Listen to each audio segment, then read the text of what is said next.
están pensando en su subsistencia o en su permanencia. Todo esto va a llegar en algún momento al Tribunal Constitucional, como ha llegado también en algunos casos. Pero vamos a conocer el punto de vista de la vicepresidenta del Tribunal Constitucional, la doctora Luz Pacheco, a quien ya tenemos en el programa. Doctora Luz Pacheco, muy buenas noches, un gusto como siempre saludarla. Buenas noches, bienvenida. Buenas noches, Carlos. Muchas gracias también por la invitación. Me siento muy honrada de poder comunicarme y dirigirme a las personas de la región de La Libertad y estar en su emisora. Muchas gracias. Muchísimas gracias, doctora, por estar esta noche con nosotros.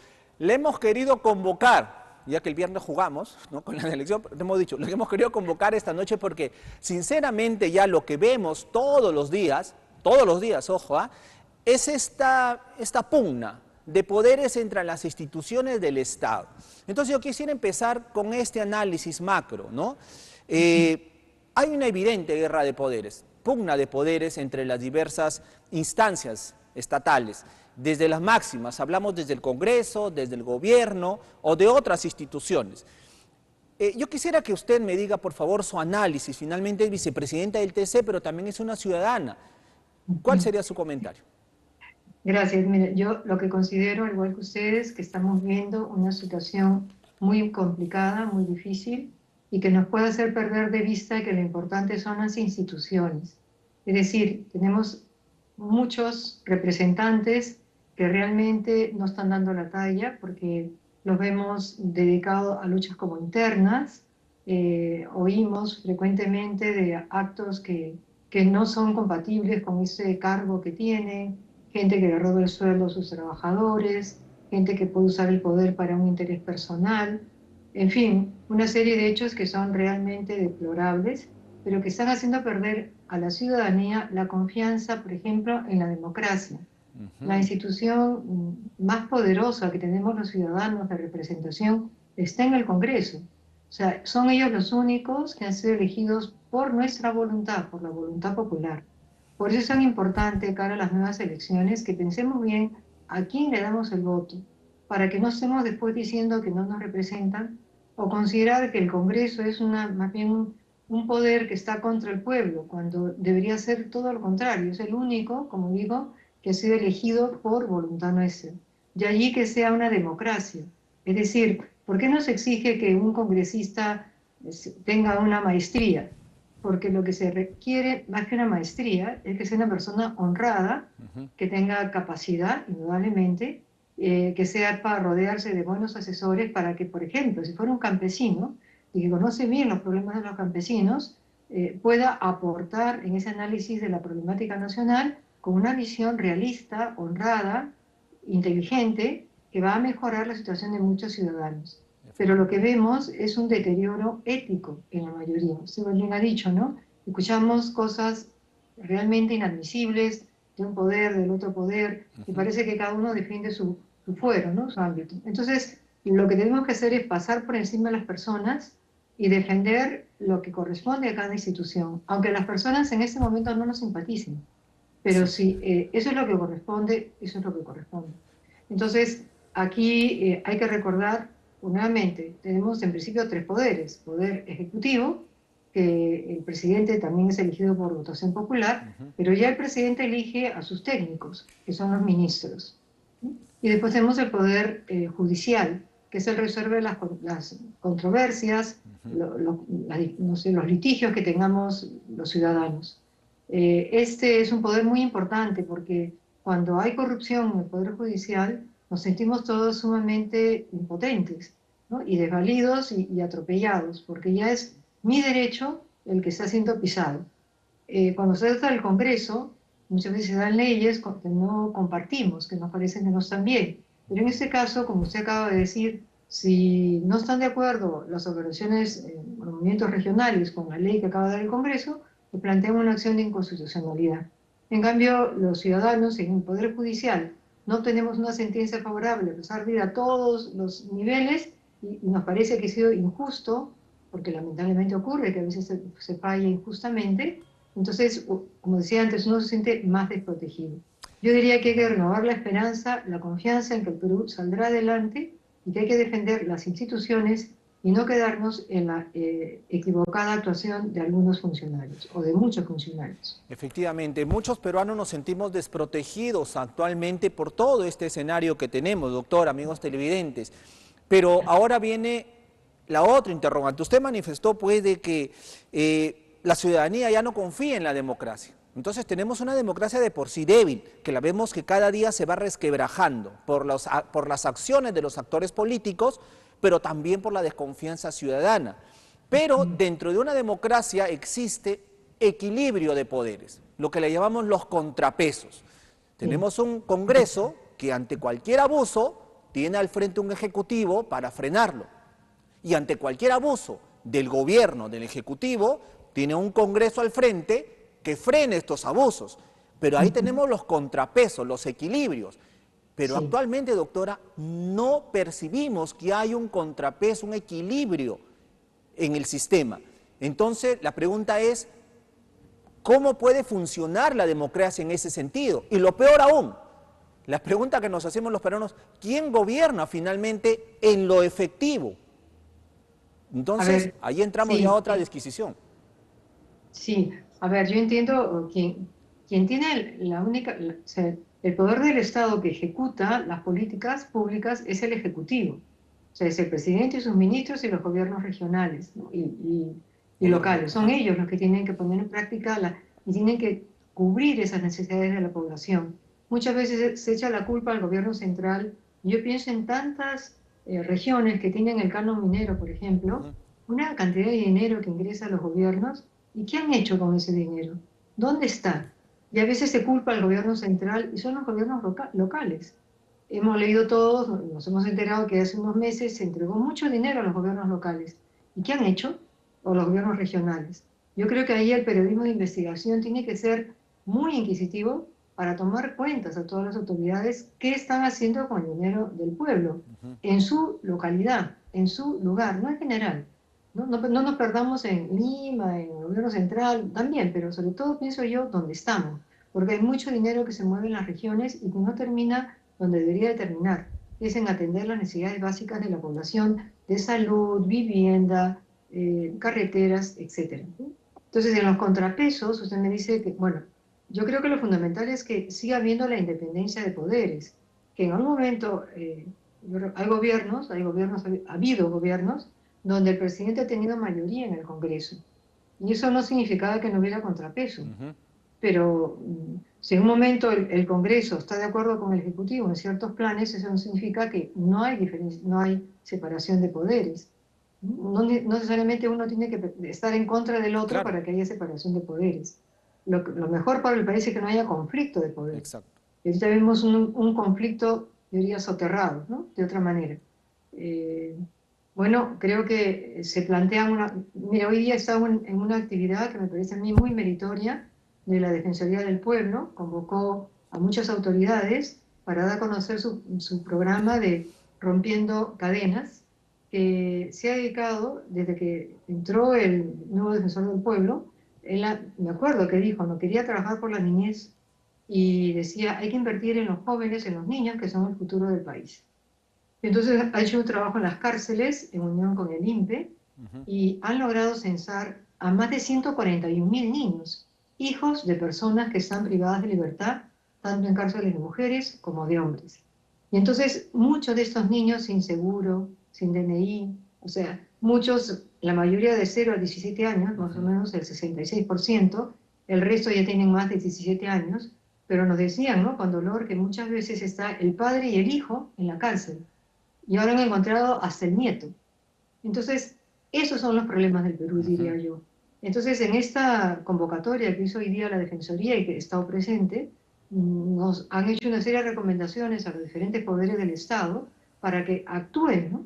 Vamos a entregar en este momento al Ministerio de la Mujer y Poblaciones Vulnerables este censo que hemos hecho nosotros, con ayuda de las demunas y de gente tienen, me parece, 40 oficinas la Defensoría a nivel nacional.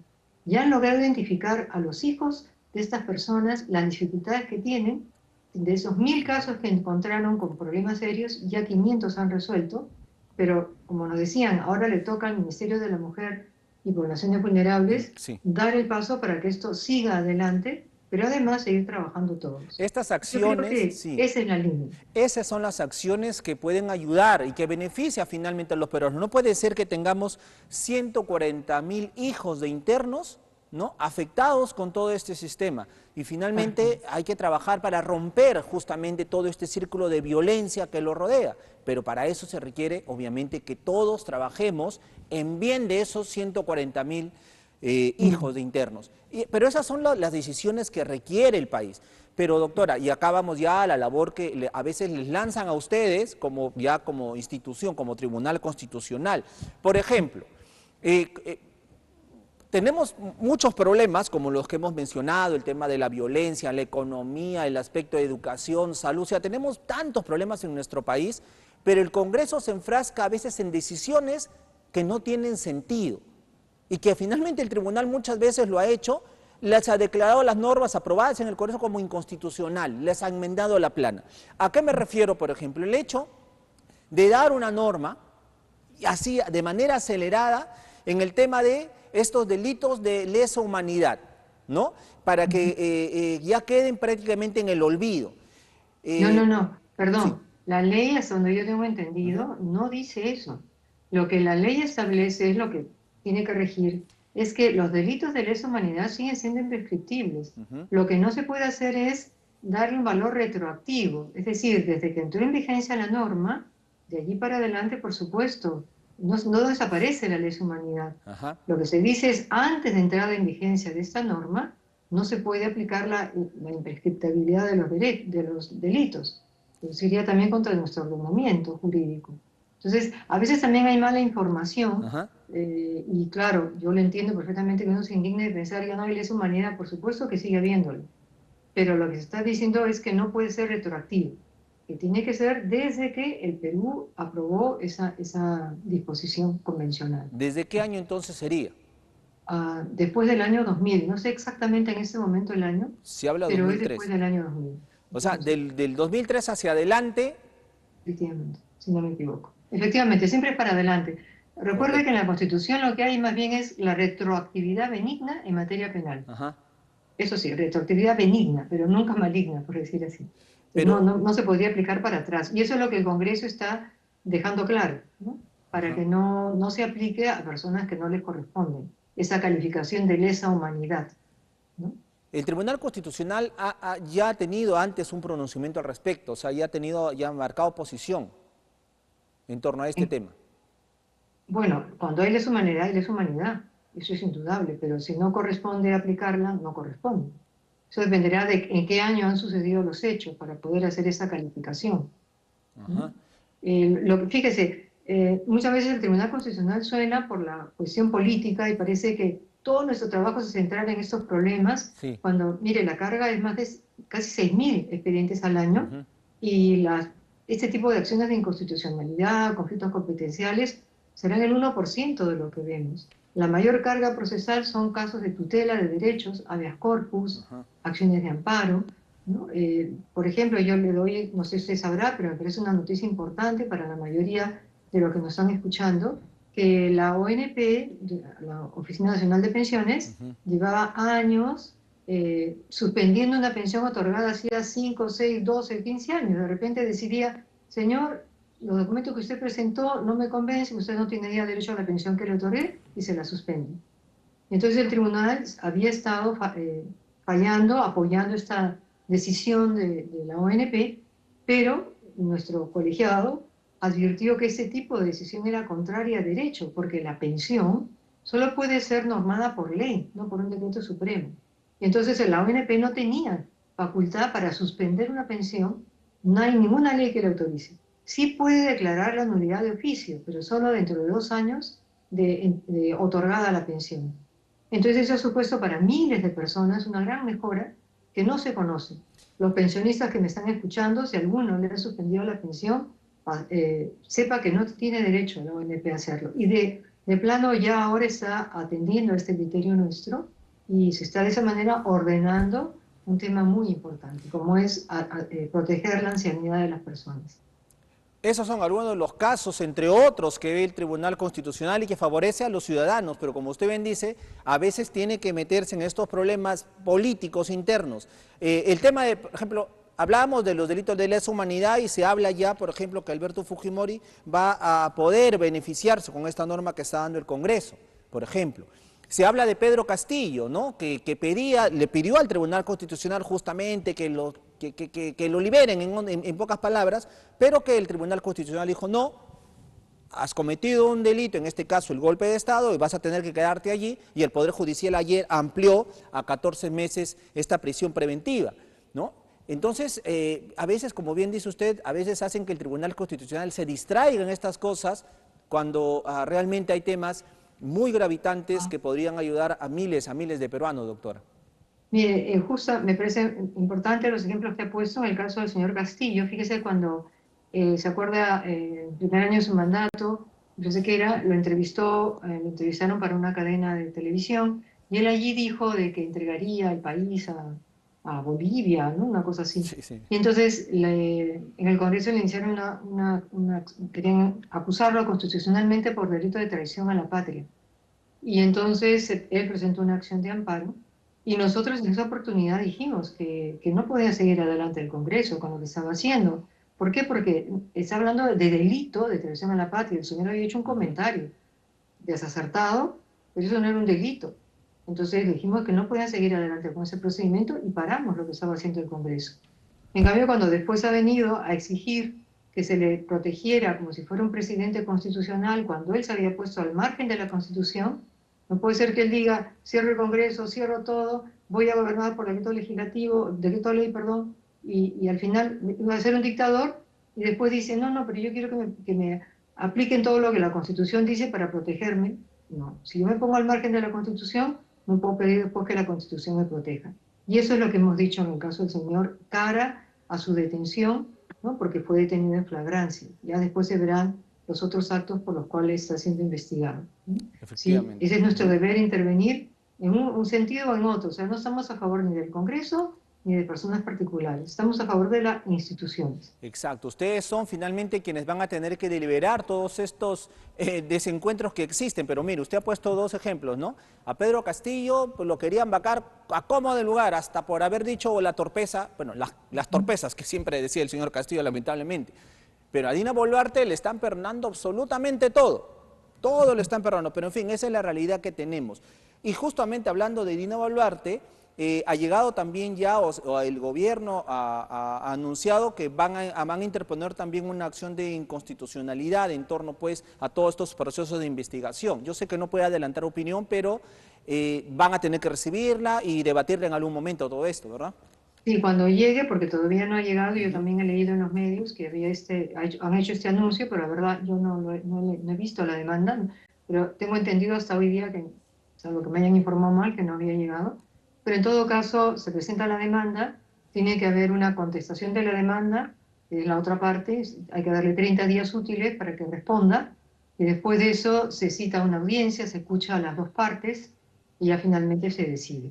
Sí, o sea, no es como bien dijo usted al comienzo, este tipo de procesos no son express, ¿no?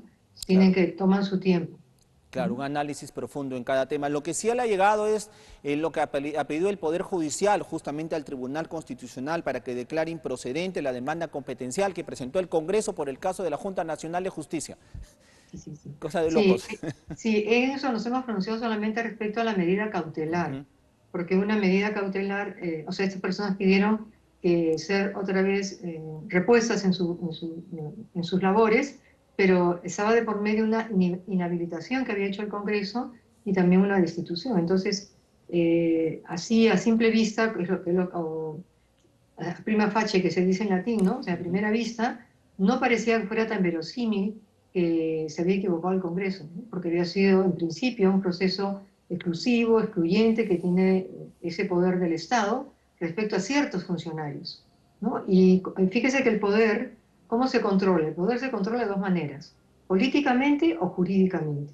Yo creo que todos estábamos de acuerdo que todo el control político no puede ser jurídico, sino se va judicializar la política, y no queremos eso.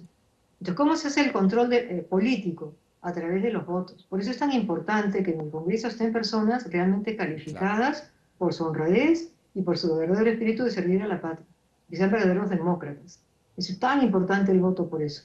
Entonces, si tuviéramos congresistas que nos den a todos, ¿no?, la confianza de que van a votar a favor de lo que le conviene al país, entonces tranquilos, ¿no? Si la mayoría decía, una mayoría calificada decía algo, quiere decir que eso es lo mejor para el país, se supone, Se supone, ¿entiendes? se Ahora, supone. si dentro de eso que hace el Congreso incumple, por ejemplo, con no respetar el debido proceso, como había pasado en el caso de Pedro Castillo, ahí sí interviene el Poder Judicial, pero si no, no. Si después es la mayoría la que ha decidido algo, la mayoría del Congreso, digo, pues eso es lo que le corresponde, eso es lo que la democracia y nuestra Constitución le otorga, ¿no? Por eso se le llama el primer poder del Estado, aunque ahora digan que no lo es tanto, pero efectivamente yo creo que sí lo es. Fiscaliza, da las Perfecto. leyes, ¿no? Tiene bastante poder. Doctora, para terminar, así, preguntas muy breves. El tema de la Junta Nacional de Justicia, finalmente el Tribunal Constitucional actúa de esta manera, hace ya que el Poder Judicial allí resuelve el tema, pero mientras tanto la Junta Nacional está un poco coja, no está incompleta en sus miembros, y ya tendríamos que resolver el tema, ¿no? O el Poder Judicial tendría que resolver el tema lo más pronto posible, ¿no? Fíjese, bueno, ahorita ya se ha convocado a la comisión que va a nombrar a la próxima Junta Ajá. Nacional de Justicia. Yo tengo entendido que el quórum es 5, y sí son 5 miembros en este momento, entonces sí pueden funcionar, no es que no puedan funcionar. Ujú. Tendrán algunas limitaciones, me imagino, Ajá. pero ya eso no era competencia del Tribunal Constitucional. Como les decía antes, nosotros Correcto. no decidimos en base a las Ajá. personas o Claro. no, qué es lo que corresponde en cada caso, ¿no? Y Perfecto. eso es lo que vimos que correspondía, y ya veremos qué pasa al final, que decía el Poder Judicial, Ajá. que tampoco es un tema muy sencillo, ¿no? Como le decía antes, no creo que sea tan sencillo para la Corte Suprema tomar una decisión al respecto, pero bueno, ya lo tienen que hacer como todos tenemos que hacer. Correcto. La decisión del Congreso, que está todavía en proceso, falta una segunda votación, de desactivar la Junta Nacional de Justicia y crear otra institución, ¿le hace bien al país? O sea, ¿era pertinente hacerlo? O... Y, a ver, el tribunal no se va a pronunciar sobre si es pertinente, si es el mejor modelo, Ajá. porque no nos corresponde. Lo único que diremos es constitucional o inconstitucional. Cuando Ya la llegue, conveniencia sí. del modelo, eso queda en manos del legislador, ¿no? Lo que sí, mire, yo lo que sí pienso, ¿no? Las tareas que tienen encomendadas estas 7 personas son apabullantes, porque si usted lee la misma Constitución, tienen que evaluar el desempeño cada 3 años, tienen que ratificar cada 7 años, tienen que hacer concursos para nombrar Ujú. jueces, fiscales. O sea, para 7 personas a nivel nacional, me parece que es una labor ingente. Entonces sí conviene leer la ley, yo no la he leído todavía. Ese modelo que se está proponiendo funciona, por ejemplo, en España muy bien. No hay esos problemas de corrupción. ¿Por qué? Porque así como en la academia diplomática se forman 5 años las personas, y en esos 5 años se filtra quién es un buen candidato, quién no, algo similar se quiere hacer para la carrera de la magistratura. No que Perfecto. entre cualquiera a un concurso y entra cualquiera. No, señor, usted tiene que dar una línea de carrera. Digo, eso Perfecto. parece una cosa positiva, pero digo, no he estudiado la ley, no sé A esperar. qué problemas tenga, pero todo lo que sea mejorar, yo creo que estamos de acuerdo que hay que Perfecto. mejorar el Poder Judicial y hay que mejorar al Ministerio Público. Todo lo que vaya en esa línea, yo creo que es de agradecer. Correcto. Mi última pregunta me va a dar pie a mi siguiente entrevista. Los movimientos regionales fueron ya desactivados por el Congreso y muchos dicen, ¿dónde queda el derecho ciudadano de participación? Eh, ya vamos, miras al 2026, doctora. Ujú. Sí, bueno, yo le he escuchado que va usted ahorita a entrevistar a una persona que Sí, está en uno de estos movimientos, y además que piensa empezar una acción de inconstitucionalidad. sí. Pues nada, lo vamos a estudiar con detalle y vamos a ver si realmente está negando la participación política de los ciudadanos, porque ese es un derecho fundamental.